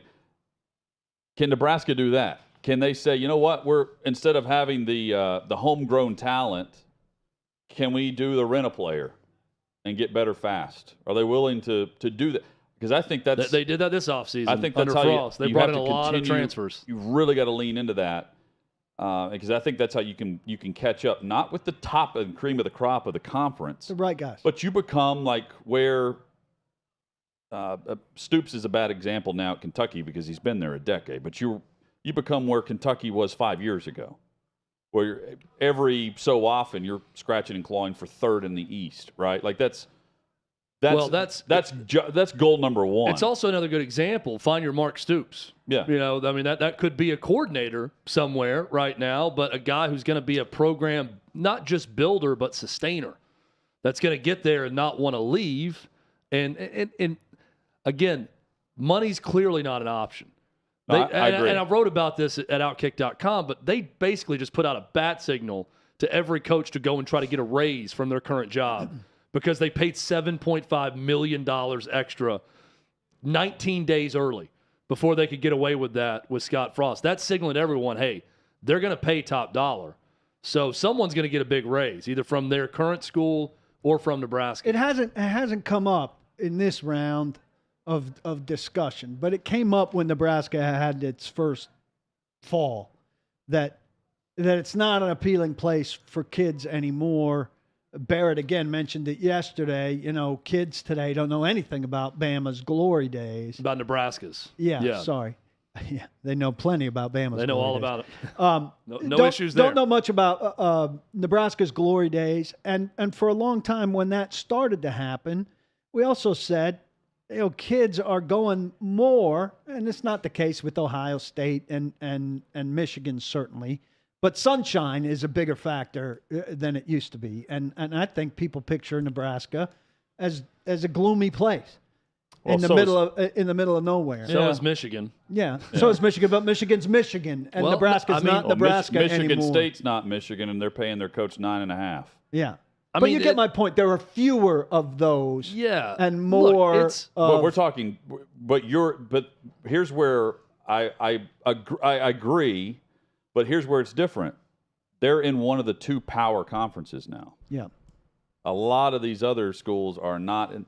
Nebraska's ahead of them because they're included in whatever's about to happen. They're getting that big TV check that's going to be heading their way. UCLA's got an advantage on them now, say. You know what I mean? So, But again, it's another thing you're working against. UCLA is such a Nebraska, yes, right now is a non-factor. UCLA went out and hired Chip Kelly, and he has done zilch for UCLA. They're having to almost have to cut sports before they join the Big Ten. So now, maybe the influx of cash will make them relevant, but UCLA, I'm not worried about UCLA. If you're taking a visit right now to Nebraska, sellouts, no matter who they're playing and how they're playing, the atmosphere's there. If you're going to Hollywood or what, okay. If you're going to the Rose Bowl to watch UCLA 2 weeks ago, maybe 17,000 people are there. And I get that, but and I've never been a football recruit, but I've also been to Westwood, and The life in Well, let me- Westwood's pretty damn good college life. Well, but I don't think college football players are necessarily looking for that as much. But let me give you some examples of some non-sexy places currently in the AP Top 25. How about Stillwater, Oklahoma, and Oklahoma State? That's 8th. It doesn't have any of the history of Nebraska. None of it. How about Fayetteville, Arkansas? Absolutely fair. At number 10, Sam Pittman. Right. How about East Lansing at number 11 in Michigan State? How about Raleigh, North Carolina as a college town with NC State? How about Waco, Raleigh, Texas? North Carolina is a way better place to be than Nebraska. Baylor and Waco, Texas. Baylor has no history up until the last 20 years. Robert Griffin III put Baylor on the map, right? Yep. 17th. Wake Forest at 19th. Again, I just say this to say that you can point to a number of places, especially in the Big Ten, and say, boy, that's a pretty bleak, dreary locale. I'm not trying to put the big sales pitch on Lincoln, Nebraska as a vacation destination for anyone, but Though you've been there on vacation. they've gotten plenty of people. They've gotten plenty of people to go play there over the years that are from warm weather places. Yeah. So I say all of it to say it's not just an overnight snap your finger and you're going to be great again. Let's get to pretty good first. And to get to pretty good, you got to snap out of this trance that you need to find the next Tom Osborne. It's not going to happen. They're not going to find the next Tom Osborne. We discuss more of this, plus take a look at this weekend's slate of games in the top 25. Bobby Carpenter joins us next on OutKick 360.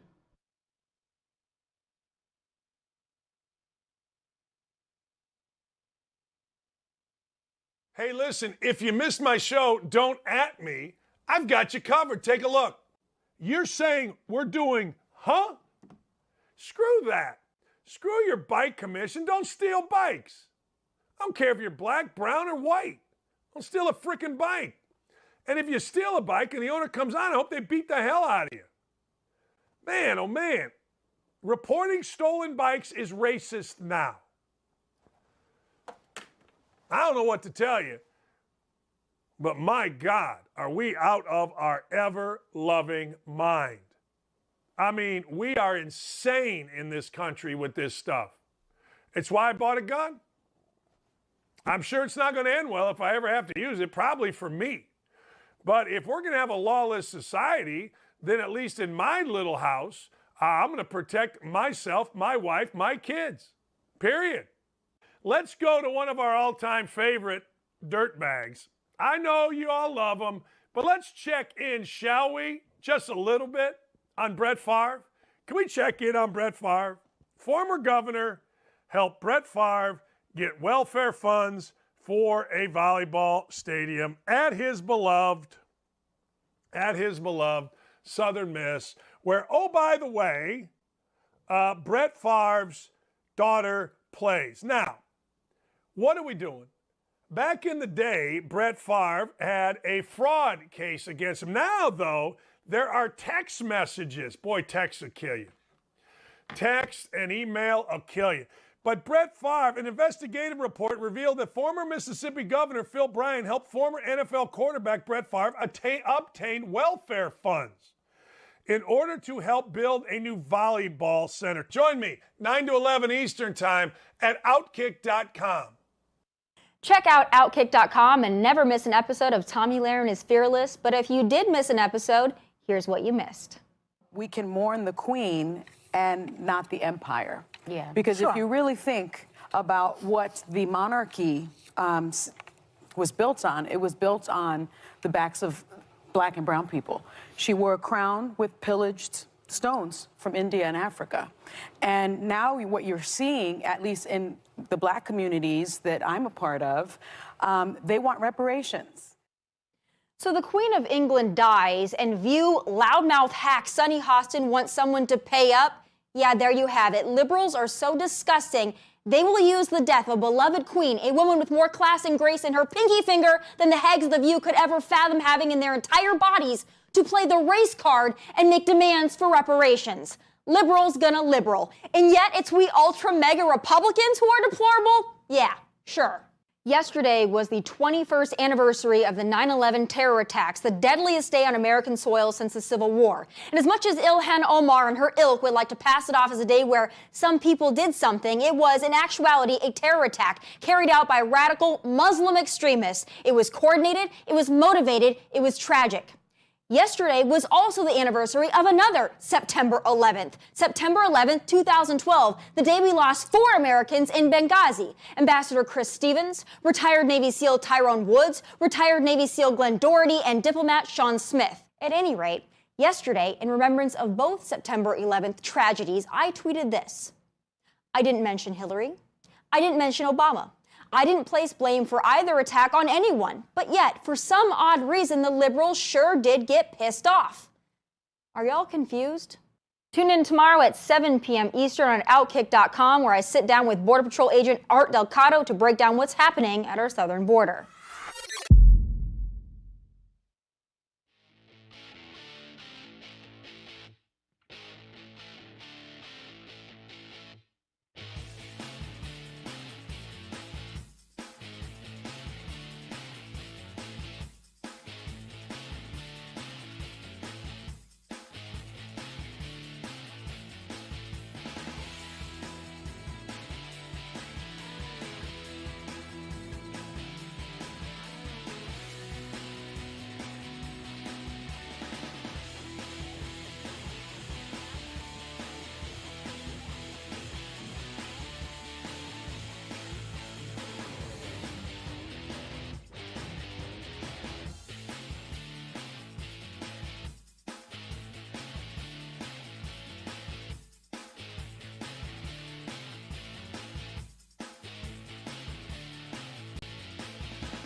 Time to talk some college football, and for those on the radio network and not able to see Bobby Carpenter, I'll describe his backdrop by saying O-H-I-O. There's Bobby Carpenter now. There he Bobby, is. you're supposed to finish that. O-H? I-O. There we go. I-O. He What's doesn't know up, how man? that works. He doesn't know how that works. How are you, man? Oh, maybe you can't hear us. I'm doing all right, man. No, I got you. I'm doing Oh. all right. Just over here taking a little bit of practice here on a nice, lovely Wednesday in Ohio. Is someone standing off to the side or something? Are we interrupting a press conference or a practice? No, there's nothing going on. Practice is outside, so it's all good. All right. Bobby's with us to take a glance at the upcoming schedule this weekend. But before we do that, your thoughts overall of what we saw last weekend in college football with a couple of big upsets, starting with A&M falling to Appalachian State. Oh goodness! I mean, that's a rough one right there. When you look at Jimbo Fisher and everything that they've been involved with, you got A&M. God, my goodness. I mean, that's a tough one because they've spent so much money on their players, coming in, they're investing in everything. They want to be great. And this was supposed to be the year that they were kind of supposed to push through a little bit, maybe challenge Alabama. And it just doesn't look like it's materializing. Now you look at it as maybe as a walkover game because you got Miami coming up this weekend. But part of that is you got to understand App State, almost beat North Carolina last week. So they should have been on notice for how potentially good this team could be. Do you feel any differently, Bobby, about Ohio State's win over Notre Dame in pretty close fashion, given that Notre Dame went home and lost to Marshall? A little bit. I mean, I don't think anyone truly believed that Notre Dame was probably the 5th best team in the country at that point. I thought they were probably a top 10, maybe top 12 team. You lose your quarterback. We'll kind of see how they navigate and how they go. And it's always tough. I would say this as a letdown game. That's what you're always kind of worried about. You play a big game at night. How do your guys respond when all of a sudden you're playing at noon or 3:30 and maybe the crowd isn't as amped? It was their home opener. But I don't think anybody was looking at that Notre Dame team as if Ohio State went out and beat Bama or Georgia in the Week 1 opener. Bobby, I really like this Big Ten Pac-12 matchup between Michigan State and Washington this week. A lot of hype around Michigan State and Mel Tucker's big contract after last season. What do you think about this road trip for the Spartans? I think it'll be a great test. Anytime you have college players that have to travel across the country, and that matters a lot more in college than it ultimately does in the NFL. And Michigan State's a pretty veteran squad. They did obviously lose some of their stars that left, but they've done a pretty good job building this. And it's not all that different than Jimbo Fisher. Mel Tucker's got this massive contract now, and all of a sudden you're going to have to start delivering on that. They had a good season to start, kind of faded a little bit down the stretch. I think this will be a great test. For them, they're right there on the fringe of the top 25. Or top 10. You string together a couple more wins, all of a sudden you can find yourself firmly in playing in that top 10. You've got Michigan sitting there at 4. So when you have a showdown with them in a couple weeks, it's going to be really big if they can stay undefeated. Bobby Carpenter with us. You can follow him on Twitter at bcarp3. This falls under the category of what does Vegas know that I'm not picking up on. Oregon is favored by 3.5 against BYU. How? Why are they favored by a field goal and a half point based on what I saw Georgia do to them? What you saw Georgia do to Oregon, but then also think of how well BYU played. I know it was at home, but they played a heck of a game against a Baylor team that I thought would predicted to win the Big 12. Now maybe Texas is better than we thought. Maybe Oklahoma makes a run, but I think this Baylor squad is pretty stinking good, and I think Dave Aranda is a really good coach. Plus, you have to still take into account BYU is still beat up at the receiver position. So maybe that's what they're looking at. I'm going to tell you this, as you're looking and try to make and understand lines and spreads.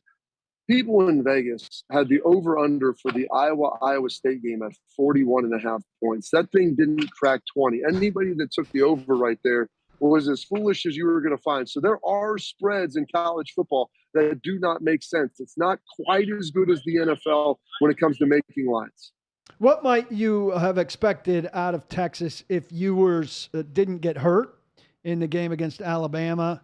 And how much of a downer now for Texas? What would you have expected if he wasn't out now with the shoulder?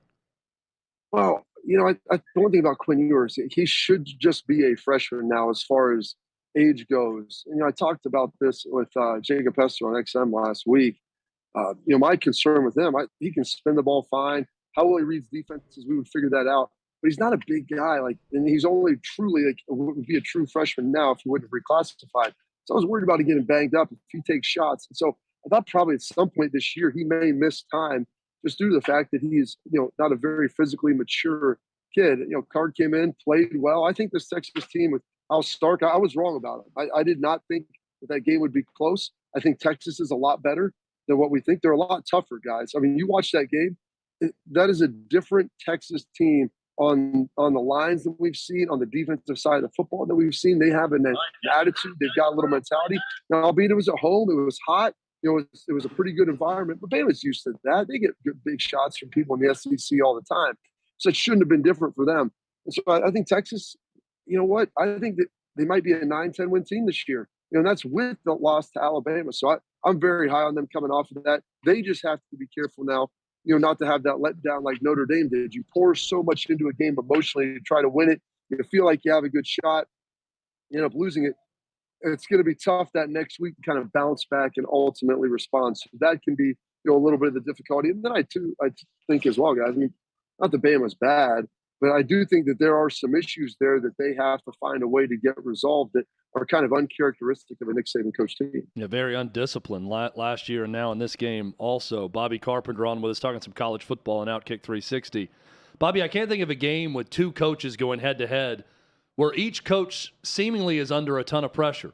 Penn State at Auburn this weekend. Penn State, a road favorite in this game, a slight favorite. We know everything that's going on with Brian Harsin at Auburn. Penn State, though, with a couple of disappointing seasons back-to-back. What do you think about this matchup for James Franklin in this game? This is big for James Franklin. It's big for Harsin. As you mentioned, Harsin, he survived a coup, but I don't think anybody's feeling really good about him coming into this season with where they're going to be. And, I talked to, like I said, Jacob Hester a lot. He's as tied in with the SEC as you're going to find. And he's not overly high on Auburn and what they potentially can bring to the table this year. Penn State, they have some talent. And I don't think this is the Penn State teams of 3 and 4 years ago, especially up front. They've got to get their offensive line going, and they've got to look good. It helped them, I think, immensely to get that opening win against Purdue. It gave them a lot of confidence, gave them a nice road win, so you should feel good about everything. I would say is I think Harson's under more stress because he did survive a firing, but believe me, those people that still wanted him out there or fired are still out there. They're still working. James Franklin, while you may want him fired, I mean, he's getting paid a heck of a lot of money for a long time. And so to make him go away, it's going to be very expensive. They've got Drew Aller, who's their young quarterback that they're starting to rotate in a little bit with Clifford. I watched him last year. He's a Cleveland kid. I think that people will love the fact that he can be the future.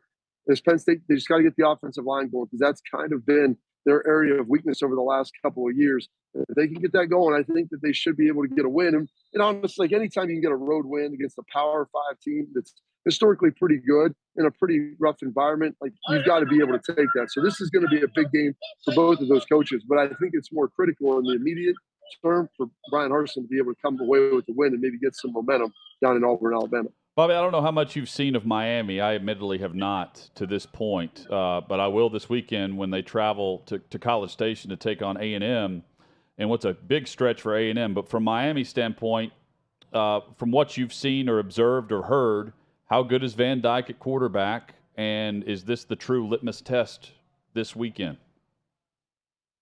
Unfortunately, guys, I haven't seen a lot of Miami as well either. I mean, there's been so many great games. Yeah. They haven't really had anything that's kind of pulled your eyes in when you're having, last week, Notre Dame, Marshall, a game that you didn't think was going to be good, A&M. I'm with you, yeah. App State. There's been so many great games. And so I think this will be a great litmus test because you mentioned it's in College Station. It'll be interesting to see how A&M bounces back because after you lose a game like that, I mean, you can either shell up and kind of tank it out, or because they've got some issues. And this is one of the things, guys, with NIL, and I was just talking to some people, around the program here at Ohio State, like what you hear from different programs, and you start paying a lot of young players to come in. I mean, they work hard. Is there going to be friction with the older players? Like, who do you ultimately have to play? And so I think that there's a little bit of that, maybe roaming around. Jimbo Fisher's talking about potentially relinquishing play calling duties. Maybe you go to another quarterback. And so this is going to be a big test for A&M. And I think this will be even a bigger test, ultimately for Miami. Because you have to go on the road and find a way to take care of, a really quality opponent in what should be a hostile environment. This wasn't supposed, like last week wasn't supposed to be a big game. It ended up being that. But this week, this was supposed to be the one. And so, they went from 6 to 24. You beat Miami soundly, you can jump back into the top 15. We've watched this massive movement occur. And then it might just look like last week was an aberration and not something that, is a trend that could be concerning. Let's flip to the NFL for a second. Joe Burrow, very tough start for the Bengals, who should have come away with a win despite all the turnovers. What did you think of what you saw from him, and how does he steer the car back into the lane?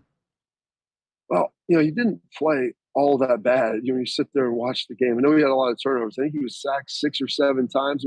That's the thing that's more concerning to me for a Cincinnati Bengals team that invested as heavily as they did in their offensive line to protect an asset that we all believe is pretty stinking good. And then you go out there in week 1, albeit against the Steelers. And Steelers, their strength, they've got Cam Hayward, they've got TJ Watt coming off the edge. We'll see how healthy he is, if he's able to come back from that pack. I know they're saying 4 to 6 or whatever, but he had, I believe, a couple of sacks in that game. And so that's what I'm more concerned with, because when Joe had time, he still looked good for the most part. Obviously there was the interceptions there, but if I'm a Bengals fan, I'm honestly taking comfort in the fact that you didn't play well, and frankly, you should have won the football game. And so when you can play that bad and still have a shot to win it, like that should be encouraging that, you're not playing above your head to get wins. You can still have a bad game and find a way to win against a team that historically has been pretty good. Like that's reassuring, but they have to get that offensive line fixed moving forward. Bobby Carpenter has been our guest. Next week, we will have some major college football matchups to preview with you. Major conditioning and workout going on in the background of Bobby's practice facility here. You go back and check out your old locker or anything while you're there? Oh, no, man. They've redone the lockers so many times. I'm 20 years ago, 15 years ago now. So I but you know where you would be. Oh, yeah, I know where I'd be. But, listen, here's the thing, man. Time stands still for no one. Bill Parcells always said, it's the carousel, man. You get on, it spins you around a couple times, it spits you off. And it's time for other guys now to be able to go out there and do some great stuff. Thanks as always for making time for us, and we look forward to next week with you, man. Enjoy the games this weekend. Yep. My pleasure, guys. Thanks.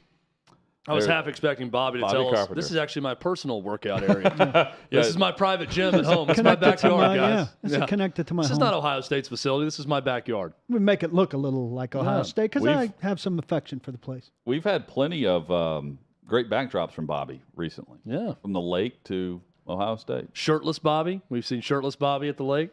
The guy's got a life that gives me some feelings of jealousy. He's always quick to just admit when he's hungover on the show, too. I like that about him. We should have asked the Kenny him Chesney concert. What will you be feeling Monday morning? Guys, I'm really struggling today. I'm not going to lie. Kenny Chesney was last night. Got a little wild. Hit us up on Twitter at OutKick360. OutKick.com is where you can find the NFL Awards Watch weekly column I'm doing for OutKick. And I'm keeping up with all the major awards, giving some accolades. Beyond just MVP, which can change and seesaw a bit, but I'll give 3 examples for each major award based on what's happening during that week. Hutton, your third example for MVP this week, Lamar Jackson.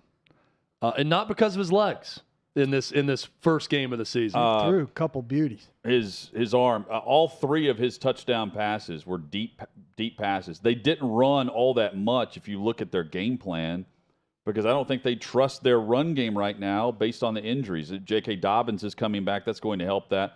He did not run that much at all in this game against the Jets. And he was showing off the arm to multiple receivers.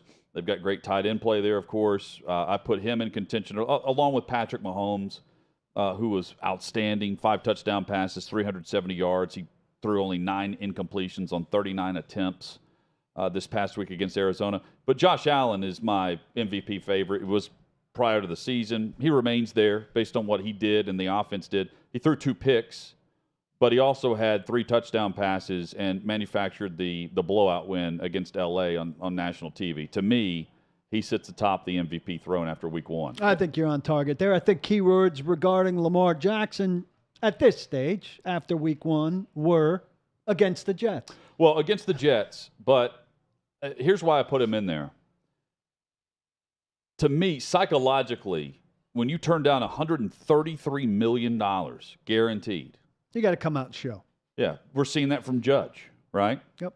Not that he turned down more than that, but my point being, he would have been 2nd or 3rd in guaranteed money among quarterbacks ever, and he turned it down saying, no, I'm Deshaun Watson level, and here's why.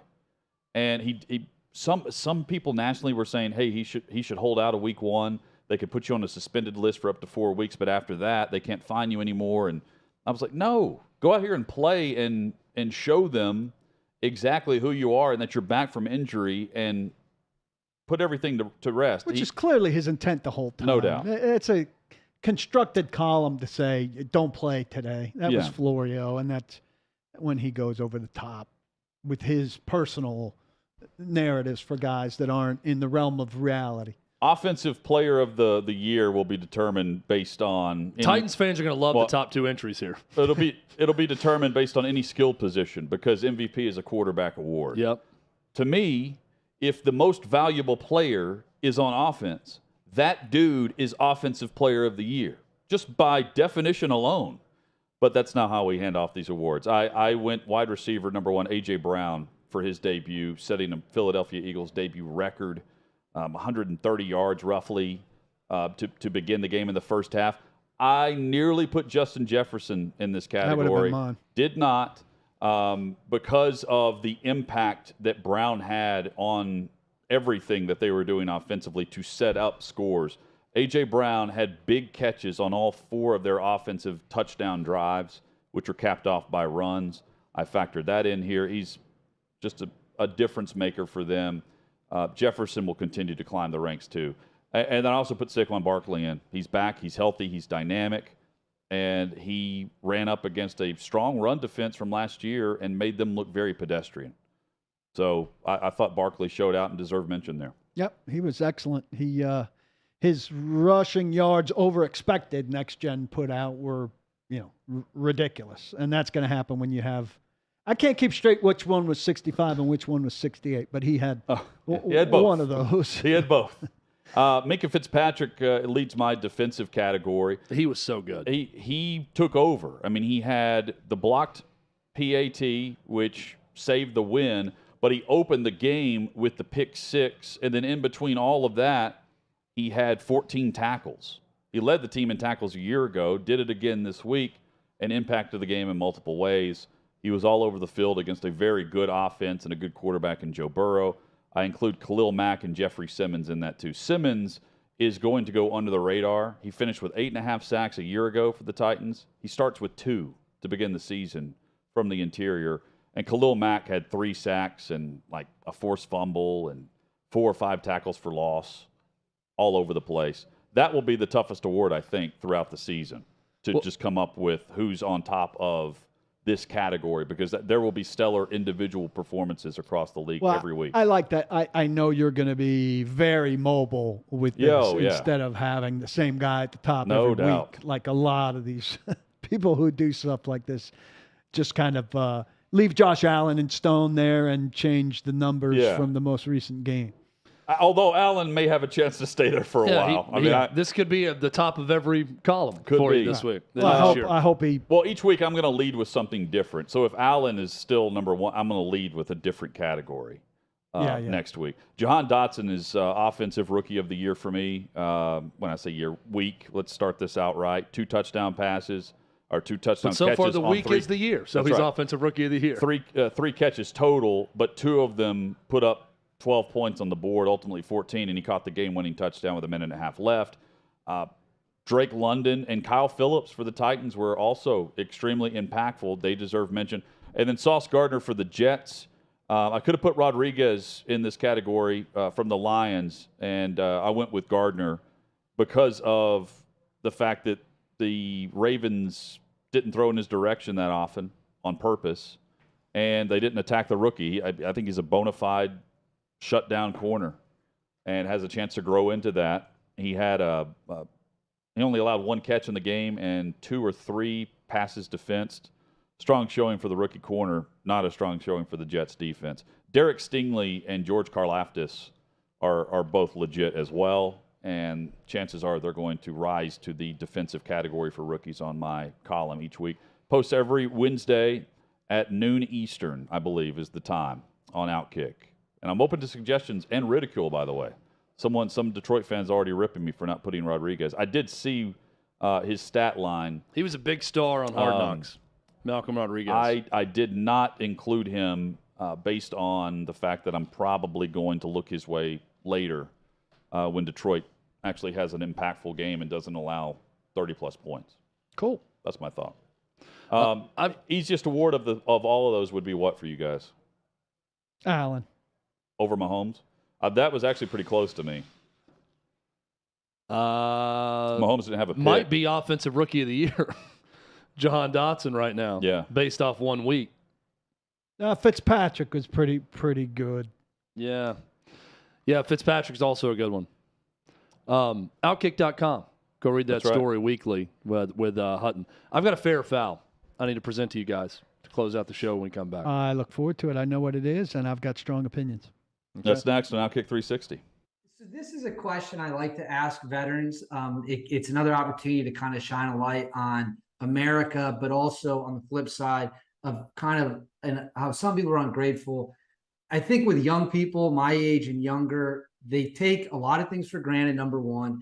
And 2, because to your previous point, life has been so easy, they don't seem to understand that things happened before them, but their lives were very difficult. And a lot of people paid a high price to be here. You're one of them. You know a lot of people who are one of them, and so on and so on. So when you hear young people trash America as a terrible country or a horrific place to live, what instinctually do you want to respond when you hear someone just acting like this is a terrible place? I have to keep my instincts in check. Quick story, true story. Right after getting back from Somalia, we were invited by the future mayor of New York, D.C., just a handful of us, to go to New York City and to lead the Veterans Day parade in November. By the way, the future mayor of New York City was Rudy Giuliani. And Giuliani invited me and about 5 of the Rangers to show up and to start the Veterans Day Parade and to walk it down Fifth Avenue. And while we were in uniform and getting ready to stage at the start of the Veterans Day Parade, no exaggeration, we were accosted in the subway by people who were screaming at us and spitting on us and calling us baby killers. And all of this is because of what they saw in the news about Somalia. And my buddy next to me went berserk and almost killed somebody in the subway. And I had to grab him and remind him, he doesn't know, the guy that's assaulting you right now doesn't know what you've gone through and will never understand what you've gone through. Now, to my buddy, Tim Pringle, that didn't make it any better because he's being spit on and accosted in the subway in New York. But I also reminded him he doesn't have to know and he will never understand because he lives in a country where you have done for him what he didn't have to do for himself. And it doesn't make it any easier to deal with, but just remind yourself tonight, Tim, he doesn't know, he will never understand because you have done for him what he didn't have to do for himself. And when people make disparaging comments about America, when Americans make disparaging comments about America, I simply think to myself, you're just putting your ignorance on display. You don't know what you don't know, and you're broadcasting to the world what you don't know because you have never had to be in the shoes or the boots of the guys and gals that I served with. And if you did, you would never make these comments. Because let's just be honest, America is not perfect, not even close. But I've been all over the world, and there is not another nation on earth, not even close to the freedoms that you have in America. So complain all you want, but you can't go anywhere else and find better. Not even close. That is a great answer. It's an answer that I like to hear.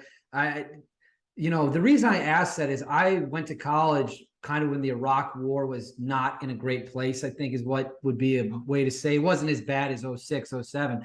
And I was a poli-sci guy, so I had classes with young people, and they talk about like American soldiers were over there like slaughtering kids or just stuff like that. I'm like, you guys have no idea what you're talking about. And not only that, you're saying those things from the air-conditioned campus of the University of Wisconsin. You're never going to get on a plane and fly over there, but you'll critique, you'll judge people you don't know. And that always drove me up the wall. And I feel like, unfortunately, that anti-American mindset seems to be getting more and more common.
Mac Jones, a full participant today in Patriots practice. That injury report is out. OutKick 360 rolls on across the OutKick network. So if you're new to the show, then you would not know that we have something called Fair or Foul that we break out from time to time, where an everyday life occurrence happens, and we throw it open to people on Twitter that are listening or watching, any form of social media if you want to chime in on this, and we'll discuss as well. Sometimes it's a bit more even on the voting, though. Yeah, I think the voting is going to be pretty solid on this one way. Yeah. So we have a member of our staff here named Matt. Some call him Matty. Some call him Matty Ice. So No one calls him Matty. We call him Matty Ice. there are a lot of people who call him Matty Ice. So I go to the bathroom during a break, and I'm exiting the bathroom, and in walks Matty Ice, going to the restroom here at our studio, that's 6th and Peabody, with, speaking of Matty Ice, a cup full of ice and lemonade into the bathroom, sets the cup on this whatever, some sort lidless cup from what I'm seeing now. Lidless cup. It's right there. He's just showed it to us. Sets it down. Now, he doesn't take it to the urinal with him, but he sets it up on next to the paper towel area. There's no paper towels. There's no paper towels there now, but typically there is like a roll of paper towels on top of this. Yeah, there's like a little shelf. Little shelf. Thank you. Where the guy hands out like his peppermint On Friday. and gum. Yeah, on Fridays when the bathroom attendant's in, valet. it's his station.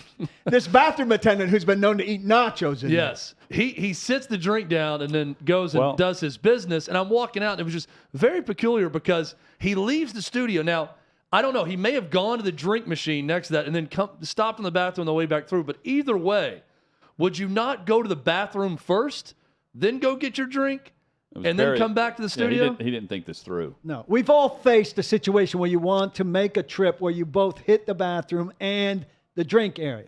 This is not the way you do it. This is as foul as you get.